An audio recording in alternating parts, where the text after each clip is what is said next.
June 19, 1944, 10 a.m. The Philippine Sea, west of the Mariana Islands. Thousands of feet above the ocean, Japanese aircraft race toward the American carrier fleet.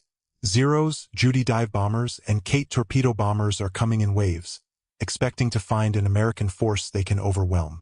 Instead, they suddenly see Hellcats climbing toward them. The F-6F fighters come down from above in disciplined formations, engines roaring, 6.50 caliber machine guns firing. Japanese pilots try to turn into the attackers, but the Hellcats refuse to fight on the Zeros' terms. One Japanese fighter breaks away, then another. A burst of gunfire tears through a Zero, sending smoke streaming behind it. Another Hellcat dives through the formation. Within seconds, the sky becomes a maze of tracers, burning aircraft, and desperate evasive maneuvers.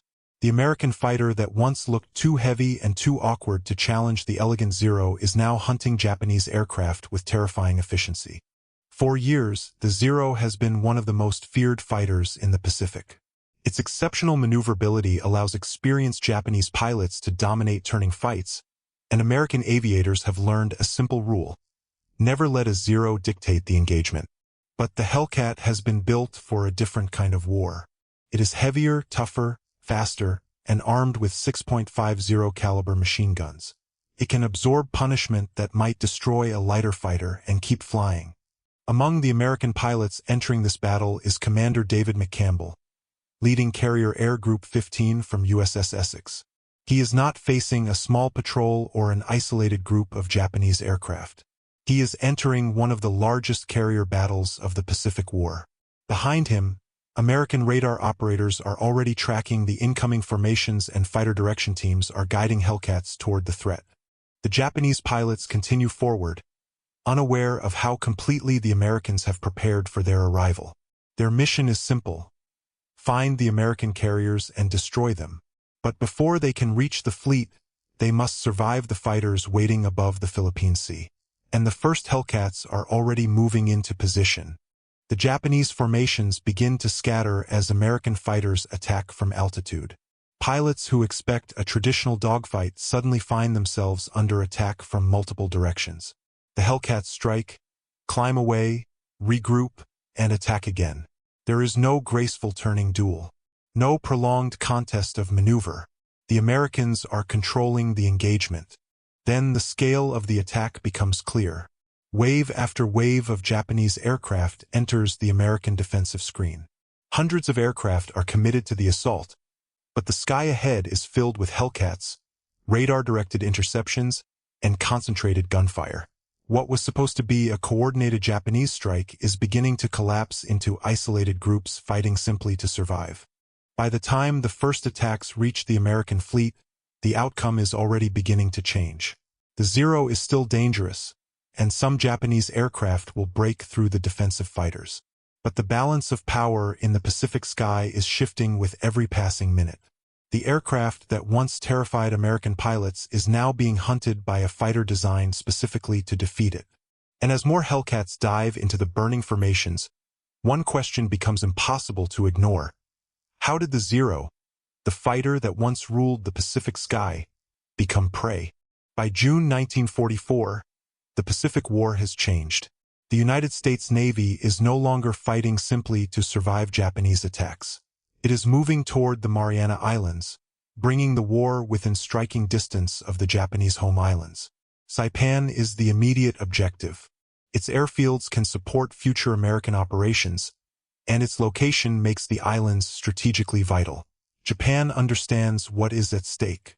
If the Marianas fall, the defensive perimeter protecting the homeland begins to collapse. Admiral Jisaburo Ozawa brings the Japanese mobile fleet into the Philippine Sea, with 9 carriers supported by battleships, cruisers, and destroyers. The plan depends heavily on aircraft.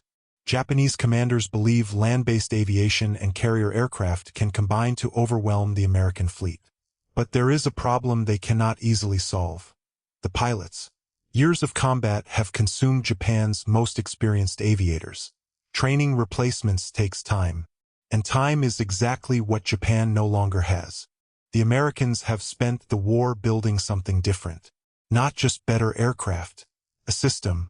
Radar detects approaching formations. Combat information centers process the information. Fighter direction officers guide Hellcats toward the enemy. And once the fighters arrive, they do not have to fight the Zero on Japanese terms. The F-6F Hellcat has been built around that principle. It carries 6.50 caliber machine guns, can absorb punishment, climbs well. It is faster than the Zero. And although the Zero remains dangerous in a low-speed turning fight, American pilots are trained to avoid giving it that opportunity. The Hellcat is not designed to dance with the Zero. It is designed to hit it, survive, and come back for another attack. On the morning of June 19th, the Japanese strike begins. Aircraft launch in successive waves, but the formations are not arriving together. They are coming in piecemeal. American radar operators see them approaching, and the Hellcats rise to meet them.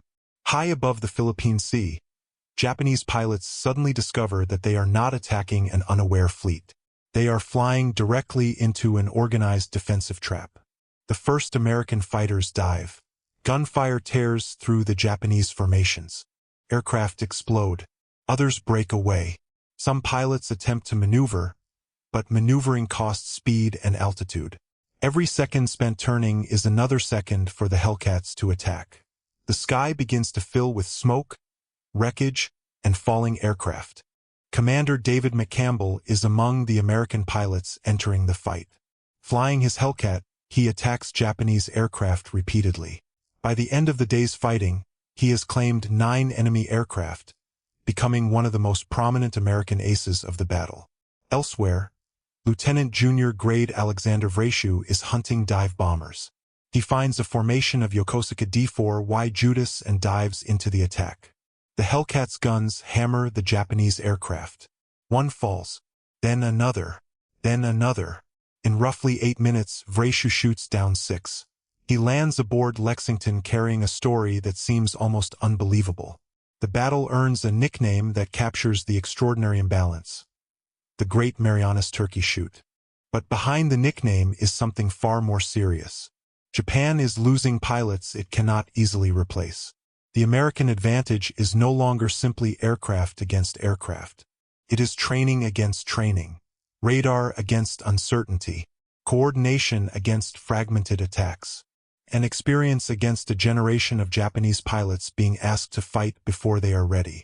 Still, some Japanese aircraft break through.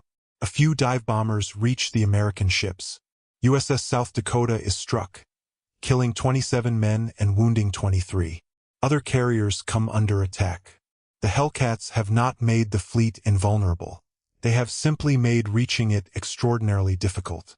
Then the battle takes another turn. American submarines have been tracking Ozawa's fleet. At 0816, USS Albacore fires torpedoes at the Japanese carrier Taiho. One hits. The carrier initially survives, but aviation fuel vapors spread through the ship. Explosions follow. The flagship sinks with approximately 1,650 men. Later, USS Kavala attacks Shokaku. 3 torpedoes strike. The veteran carrier begins to burn. Fuel and ammunition turn the ship into a floating inferno, and Shokaku goes down with 1,272 men. In a matter of hours, Japan has lost 2 of its most important carriers, along with hundreds of aircraft and many experienced aviators. By the end of June 19th, the Japanese carrier force has suffered a catastrophe. But Admiral Mark Mitcher still has one problem. The Japanese fleet is retreating. On June 20th, American aircraft finally locate it, far beyond comfortable striking range. The distance is enormous. Fuel is limited. The pilots will have to attack and then fly back toward their carriers as darkness arrives. Mitcher launches them anyway. Hundreds of aircraft head west. The attack damages and sinks additional Japanese ships, but now the American pilots face a different enemy. Night. Their fuel gauges are dropping. The carriers are somewhere behind them in the darkness. Some aircraft never make it back. Others ditch in the ocean. Mitcher orders the carriers to turn on their lights, creating a visible path home, while destroyers and cruisers move through the darkness, rescuing pilots from the sea.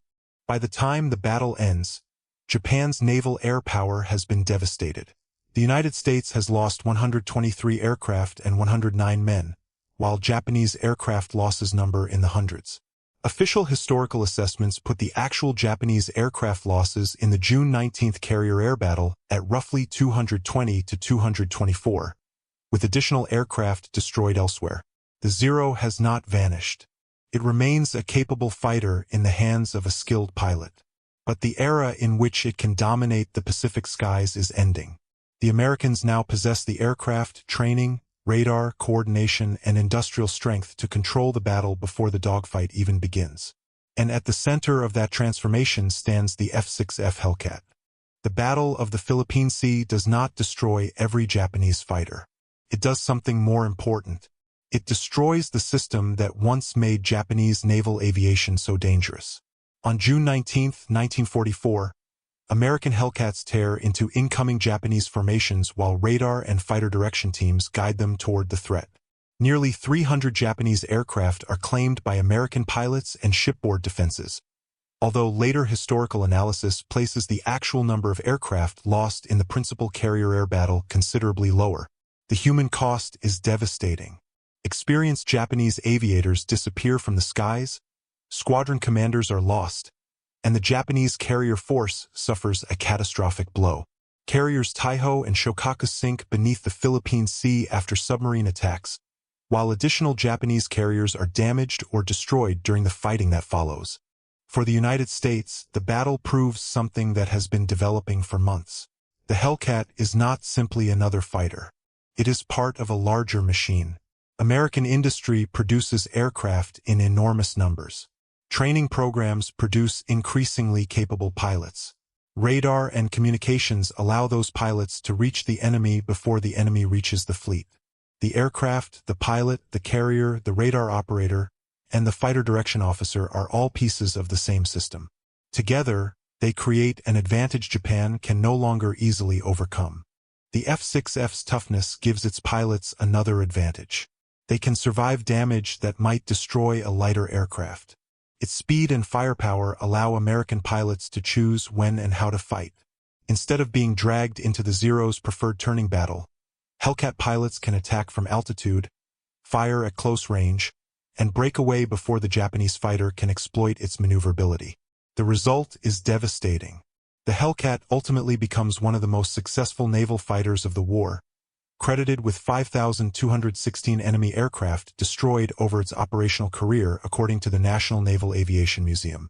David McCampbell survives the war and becomes the U.S. Navy's leading fighter ace, credited with 34 aerial victories.